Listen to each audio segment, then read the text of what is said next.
नमस्कार। आर के त्यागी, गाज़ियाबाद एनसीआर दिल्ली।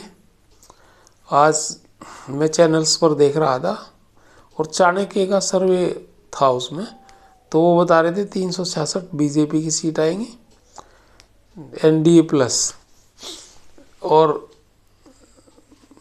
146 या कुछ इस तरह की फिगर इंडी गठबंधन, इंडिया कहते हैं जिसको, ये लोग इंडी कहते हैं उसको, और 15 और 46% बीजेपी का उन्होंने दिया कि वोट्स आएंगे पूरे हिंदुस्तान में, और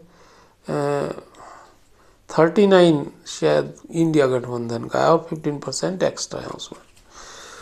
इस तरह की फिगर आ रही हैं, और न केवल इस चैनल पर, दूसरे बहुत सारे चैनलों में पिछले 2-3 दिन से ओपिनियन पोल्स आ रहे हैं, और इससे बिल्कुल क्लियर पता लग रहा है कि बीजेपी या एनडीए की सरकार ही आने वाली है। और हमारे प्रधानमंत्री श्री मोदी जी का जो आत्मविश्वास से लबरेज वो जगह जगह घूम रहे हैं। आज भी उन्होंने तमिलनाडु में एक सभा को संबोधित किया। तो आजकल वो साउथ में तमिलनाडु, केरल और दूसरे प्रदेशों में बहुत ज़्यादा अपने व्याख्यान दे रहे हैं और लोगों को कनेक्ट कर रहे हैं, अपनी जो उनकी कनेक्ट करने की शैली है। क्योंकि उत्तर भारत में लगभग सैचुरेशन के कगार पर है एनडीए गठबंधन, हालांकि पंजाब और कश्मीर में नहीं है, उधर बंगाल में भी बहुत कम है। पर अब की बार बंगाल में परिस्थितियाँ, क्योंकि वहाँ जो विवाद हुआ, संदेश खाली का विवाद, और दूसरे जो उन्होंने काम भी किया होगा अपोजिशन के रूप में बीजेपी ने, तो वहाँ काफ़ी बदलाव है। हालांकि एबीपी का जो चाणक्य का वाला था उसमें पिछली बार 18 थे बीजेपी के, अब की बार 19 दिखा रहे हैं, और तृणमूल कांग्रेस के 23 सीट दिखा रहे हैं, जबकि एक कांग्रेस और बाकी 0 हैं सब, और अदर्स वगैरह। लेकिन अब ये पता लगेगा इलेक्शन में क्या माहौल होगा। अभी तो इलेक्शन में लगभग कल डिक्लेयर होंगे और उसके बाद भी 2 महीने के करीब हैं। लेकिन इतना अवश्य नज़र आ रहा है कि बीजेपी की सरकार तीसरे बार आने जा रही है।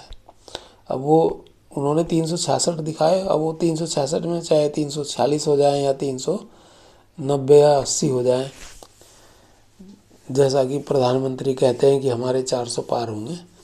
अब वो कितने भी हो जाएं, लेकिन 366 तो एक बहुत बड़ा वो है फिगर, और संविधान संशोधन किया जा सकता है उसमें अगर उन्हें करना होगा कोई, तो वो एक अलग बात है कि करना है या नहीं करना है।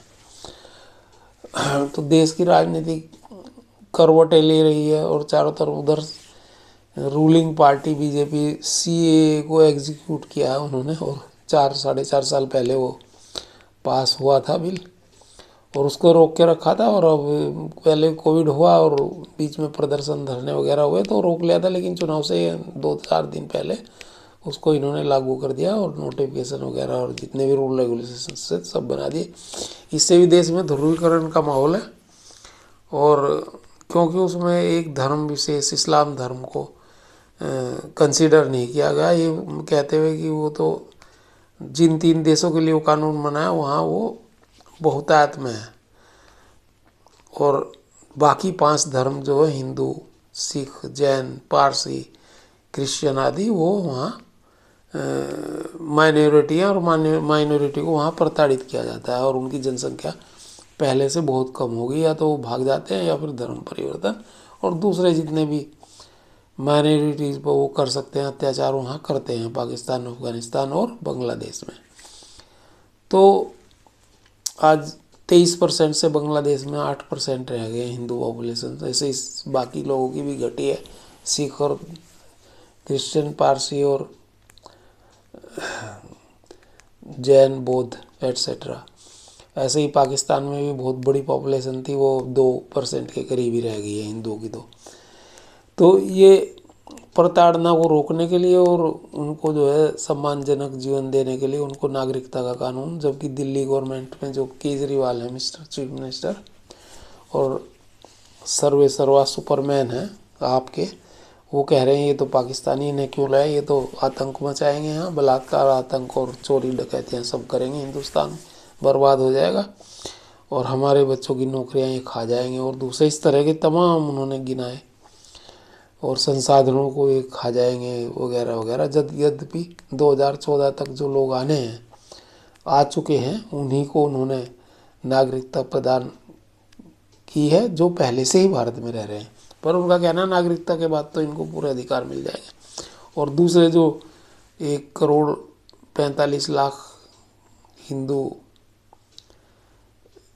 पाकिस्तान में है, बांग्लादेश में है, और करीब 45 लाख पाकिस्तान में है, और ईसाई और बौद्ध पारसी और सिख भी हैं, वो अलग हैं। तो ये इतनी 2 करोड़ से ऊपर की पॉपुलेशन हो जाएगी। तो उनका कहना है कि ये सब भारत में आ जाएंगे और बाद में ये डेट चेंज कर देंगे, इस तरह के मिस्टर केजरीवाल कह रहे हैं। लेकिन आम जन भावना, हालांकि असम में इसका विरोध हुआ था, सीएए का बहुत तीक्ष्ण विरोध हुआ था, और बंगाल में भी, लेकिन आम जन भावना उनके पक्ष में है। उनका कहना है कि वो भारत के लोग हैं, ये वहाँ रह गए थे तो इन्हें मिलनी चाहिए नागरिकता। तो अभी इसी क्रम में अरविंद केजरीवाल के घर के बाहर बड़ा प्रदर्शन करा जो पाकिस्तान के से आए हुए शरणार्थी हैं, और केजरीवाल ने शार्प रिएक्शन किया कि ये तो जेल में होने चाहिए, पाकिस्तानी लोग हैं मेरे घर के बाहर, पुलिस ने, केंद्र सरकार ने कराया है धरना। और आज कांग्रेस के ऑफिस के बाद भी उन्होंने धरना लगाया और काफ़ी स्लोगन वगैरह किए। तो ये थी चर्चा, राजनीतिक चर्चा। धन्यवाद साथियों। भारत माता की जय। वंदे मातरम। ओम नमः शिवाय। जय समाज, जय भारतीय समाज, जय सनातन समाज संस्कृति।